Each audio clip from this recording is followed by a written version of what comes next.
करके ले लेते हैं। Thank you very much. जय आशियम। सब लोग एक्साइटेड हैं? एमराल्ड बनना चाहते हैं?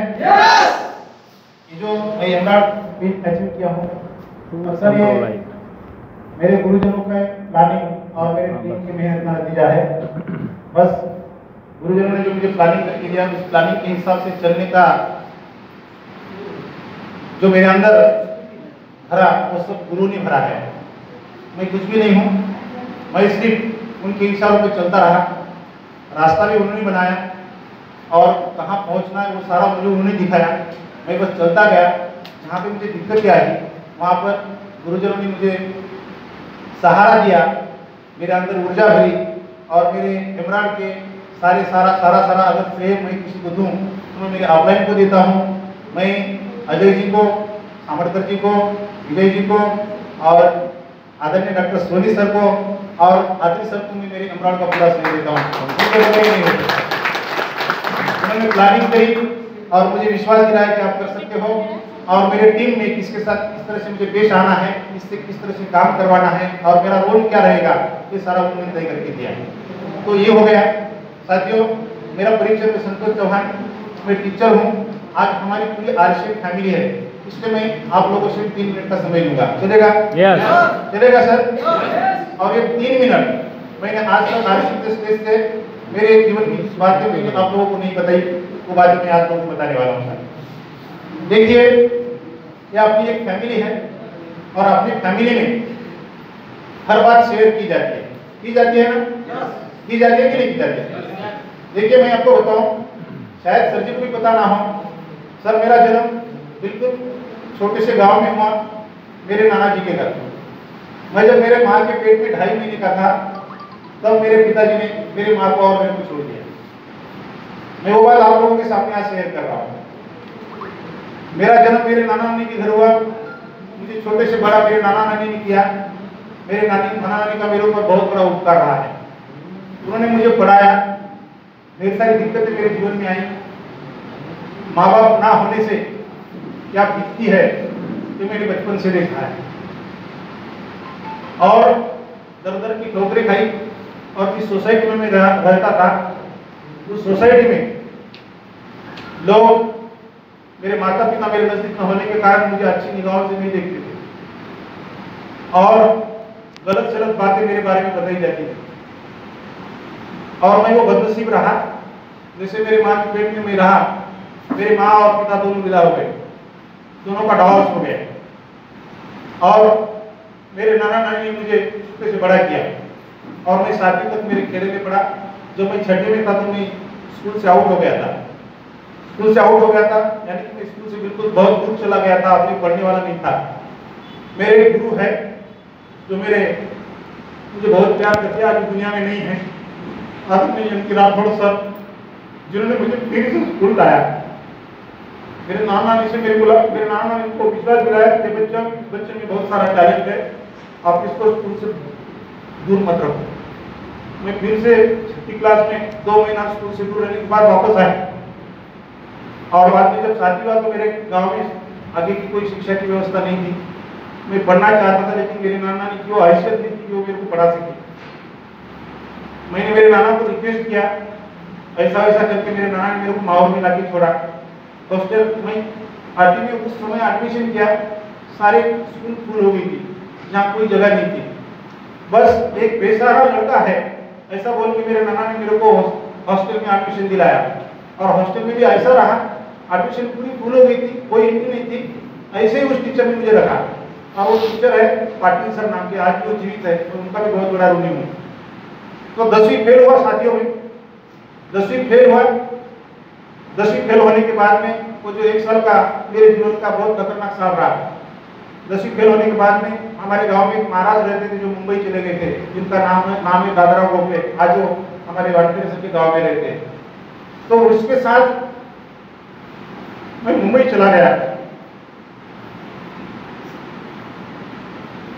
क्योंकि मेरे पास कोई चारा नहीं। नाना नानी के बलबूते में कब तक जी सकता था।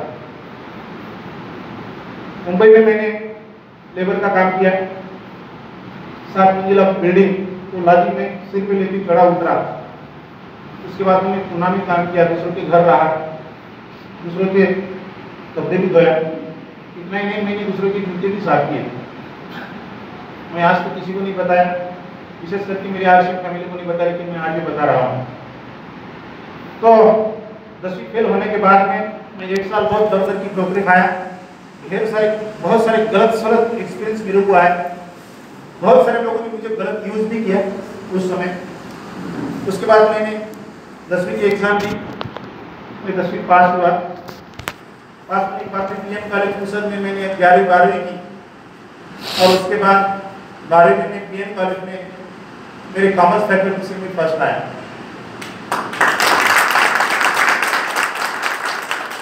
दसवीं फेल में फर्स्ट आया। उसके बाद में मेरा डीएड को भी जो नंबर लगा तो बहुत बड़ा वो भी संघर्ष का पीरियड रहा था, बहुत संघर्ष रहा। क्योंकि मैं उस टाइम आप लोग जानते होंगे ट्राइबल एरिया से डीएड में जिन लोगों को एडमिशन दिया जाता था, मेरी 10वीं ट्राइबल एरिया में हुई थी, लेकिन मैं 11वीं 12वीं इधर अच्छे एरिया में किया था। मेरा डीएड को नंबर तो लग जाता था, लेकिन मेरे को एडमिशन नहीं मिलता था। गुरुकुल आश्रम मोजिनमेश्वर में गया, मुझे एडमिशन दिया, मेरे पास पैसे न होने के कारण उन्होंने प्रोविजनल एडमिशन दिया। मेरे को 10 सितंबर आज की डेट याद है, 10 सितंबर को मेरे को अमरावती को बुलाया गया, बस स्टॉप के सामने पंचवटी का वो जो है ना सराबी डायरेक्ट ऑफिस, नीम के झाड़ मेरे को आज भी याद आते हैं। मेरा प्रोविजनल एडमिशन हुआ, मेरे पास पैसे कम रहने के कारण उस सिस्टम के कुछ गद्दार लोगों ने मेरे डॉक्यूमेंट मेरे हाथ में दे दिए, आपका एडमिशन कैंसिल हो गया करके। तो मेरा एडमिशन वहाँ भी कैंसिल हुआ। मेरा डीएड खद्दा में एडमिशन हुआ था, वहाँ से मेरे को वापस भेज दिया गया। उसके बाद में यवतमाल में भी हुआ तो वहाँ से मुझे वापस कर दिया गया। उसके बाद मैं गढ़चिरौली में गया, वहाँ मुझे एडमिशन मिला। तो ट्राइबल एरिया में मैंने डीएड किया था, ये अपना परिवार है इसलिए मैं आप लोगों को बता रहा हूँ। वहाँ से मैं डीएड करके आया, ट्राइबल एरिया में डीएड किया, और ट्राइबल एरिया के बाद डीएड करके बाद में मैं टीचर लगा तो एकदम ट्राइबल एरिया में, हिंगनी गाँव शायद आप लोगों को पता होगा, बिल्कुल ट्राइबल एरिया में। यानी कि मेरा बैकग्राउंड कोई खास नहीं रहा, मेरे कोई जान पहचान वाले कोई नहीं थे, रिश्तेदार बहुत गरीब थे। और ऐसे ट्राइबल एरिया में रहने के बाद मैं टीचर की नौकरी करते करते मेरे जीवन में आरसीएम आया। शायद मैं कितना ही बड़ा टीचर बनता, कितना ही बड़ा ऑफिसर बनता, तो ये मेरी स्टोरी कोई नहीं सुनता। आज आप लोग सुन रहे हो, मैं आपको बहुत बहुत धन्यवाद देना चाहता हूँ। तो उसके बाद में कोई सहारा नहीं, कोई ज़्यादा जान पहचान वाले नहीं, ऐसी स्थिति में मेरे जीवन में आरसीएम आया। मैंने आरसीएम किया सर पहाड़पुर में, बहुत जी जान से किया, सपोर्ट उतना नहीं होता था, लेकिन मैंने बहुत मेहनत किया। मेरे मेहनत को नज़दीक से वानखेड़े सर ने देखा है, अजय जी ने भी देखा है, बहुत मेहनत किया। उतनी बड़ी सफलता मेरे को नहीं मिली थी, बस सफलता के करीब आगे जाने वाला था, तो उतने में वो अपना स्टॉप हो गया। शायद ऊपर वाले को कुछ अलग मंजूर था। जब भारत में मैंने ज्वाइन किया तो मैं बहुत धन्यवाद देता हूँ ऊपर वाले को। मैं कुशल में आया था, ऐसे मई का महीना था, बहुत सारी धूप थी, शादी में आया था, और धूप में कहीं छाँव का सहारा में देख रहा था। उसमें मेरे को अजय जी मिले, और भगवान के रूप में मेरे को मिले। उस दिन मेरे को क्या लगे पता नहीं, लेकिन उन्होंने मेरे को मीटिंग में लेके गए, और वो मीटिंग थी गीताई भवन में, और उस दिन मीटिंग में आने वाली हस्ती थी हम सबके ग्रेट गुरु, जिनकी वजह से मेरी जिंदगी में बहुत बड़ा परिवर्तन हुआ।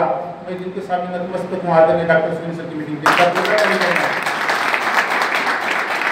और हम उस मीटिंग में 6 लोग थे, 6 में अजय जी, मैं, कैलाश बड़गम जी, शायद इसमें आसुले भाव जी और काजी सर भी थे, और एक राम खत्री सर थे। ऐसे हम 6 लोग थे। 6 में से अजय जी और मैं दोनों आपके सामने अमराड़े सर थे।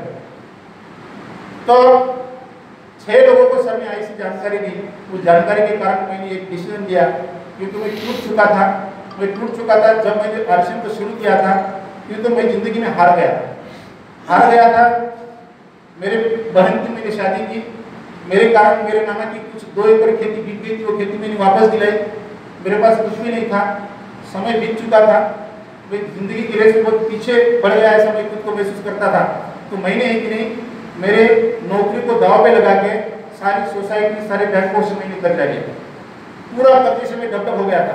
कर्जा लेके मैंने कुशल में एक प्लॉट लिया, मेरे ससुराल में मैंने खेती की, और मेरे गाँव में मैंने खेती की, और वो कर्जा में चुका रहा था। मेरे हाथ में एक लगभग 10 साढ़े 10 हज़ार रुपए की मेरी तनख्वाह आती थी। ऐसी स्थिति में मैंने आरसीएम बिजनेस को शुरू किया। यानी कि आर्थिक स्थिति बहुत बुरी थी। इसके साक्षीदार सुभाष वानखेड़े सर है। सर में मीटिंग हो गई, किसी को टाइम नहीं देता था, मैं घर से निकलता था, मेरे पास पैसे नहीं होते थे, मैं बस में भी बैठ जाता, मेरे पास पैसे नहीं होते थे, और कंडक्टर जब टिकट निकालने आता था तो मैं उसको बोलता था, सर सॉरी सर, मैं पर्स भूल के आया, मैं महागो में टिकट निकाल लेता हूँ। और वाटकर सर साक्षी है, वाटकर सर को बोलता था सर कुछ भी करो मेरे लिए 500 रुपये लेके आओ। तो सर वहाँ पे 500 रुपये लेके आते थे और वहाँ से मेरी टिकट निकाल के मेरा आरक्षण के ऊपर इतना भरोसा था और इतना इतना विश्वास था। अब इसी विश्वास के साथ अब विकट परिस्थिति में मैंने आरक्षण को शुरू किया और उसका नतीजा यह है, सारा मैं कर्जा से डूब गया था, सारा कर्जा से डूब गया था और मेरी खुद के यानी कि मैं पूरा पूरा टूट गया था। ऐसी स्थिति में आदरणीय डॉक्टर सोनी सर का एक ही शब्द मुझे बार बार मोटिवेट करता था। सर मुझे हमेशा कहते थे कि आप एक बात याद रखना, जब सारी उम्मीदें खत्म होती है ना, समझ लेना सारी उम्मीदें बाकी है। तो इसी बात ने मुझे बहुत मोटिवेट किया। सर आपने क्या समझ के मेरे को ये बात थी मुझे पता नहीं, लेकिन इस बात की वजह से मैं इस बिजनेस में टिका हूँ, इसी बात की वजह से मैं आज यहाँ तक आया हूँ। आपका बहुत बहुत शुक्रिया सर। अगर इस सिस्टम में, इस बिजनेस में अगर ऑफलाइन के तौर पे आप ना होते तो शायद मैं इस बिजनेस में नहीं होता। तो इसमें आपका बहुत बड़ा रोल है सर, आपने बहुत निभाया। ढेर सारे चैलेंजेस, पारिवारिक चैलेंजेस भी ढेर सारे हैं, लेकिन सर ने मेरे अंदर ऐसी कुछ की बातें भरी, मेरे को अभी चैलेंज नहीं लगती। अगर मुझे चैलेंज आते हैं ना सर, तो मैं अंदर से और मेरी ताकत बढ़ती है और मेरी तो अभी आदत बन गई है, चैलेंज के बगैर मुझे काम ही नहीं करते आता। ये आदत हो गई है, चैलेंज के बगैर काम ही नहीं करते आता। जब कोई बड़ा, मैं जब मार्च महीने में मैंने एमराल्ड का टारगेट लिया, मुझे सर मैं आप लोगों के सामने बता रहा हूँ, 12 फरवरी रात के 11:40 को आज भी डॉक्टर सोनी सर के मोबाइल में मेरा मैसेज है, मैंने एमराल्ड का प्लान बनाया और सर को मैसेज किया रात में, अत्री सर को किया, अजय जी को भी किया, उनके मोबाइल में आज भी है। और मेरे को ये तक कभी भी नहीं लगा कि मेरा एमराल्ड नहीं होता। मैंने सर बिल्कुल, मैंने थोड़ा भी नहीं लगा मेरे को। और मेरे को जब भी लगा मैं सोनी सर से बात करता था, आरती सर से बात करता था, सामंत सर से बात करता था। और अजय जी को तो कभी नहीं लगा कि मेरा एमराल्ड नहीं होगा। अजय जी ने एंड तक मुझे पूरा सपोर्ट किया मेरे एमराल्ड में। उनका बहुत बड़ा रोल है, बहुत बड़ा रोल है। तो मैं ये कहना चाहता हूँ साथियों, इस बिजनेस में ऑफलाइन का बहुत बड़ा रोल होता है, बहुत बड़ा रोल होता है। हम जब तक ऑफलाइन को सरेंडर नहीं होते, ऑफलाइन की हर बात को जब तक नहीं मानते, नहीं समझते, तब तक हम बहुत बड़ी अचीवमेंट को नहीं करते। तो इस तरह से मैं यहाँ तक आया हूँ। और आज की अगर बात करूँ, जब मैंने शुरू किया था 4 साल पहले इस बिजनेस को, तो मेरा पहला महीने का चेक था 424 रुपये का और लास्ट महीने का है 1,12,975 रुपये का। तो ये सारी बातें मैंने आप लोगों को इसलिए बताई, मैं आप लोगों को कोई गलत सोचने के लिए नहीं बताई कि जब मैं ऐसी स्थिति में आके भी एमराल्ड बन सकता हूँ गुरुजनों के आशीर्वाद से, तो आप लोगों के साथ भी ढेर सारे लोगों का हाथ है। आप अगर ठान लिया ना, तो आप भी इससे बड़ी अचीवमेंट कर सकते हो। बस इतना मैं कहना चाहता हूँ। थैंक यू, जय हिंद।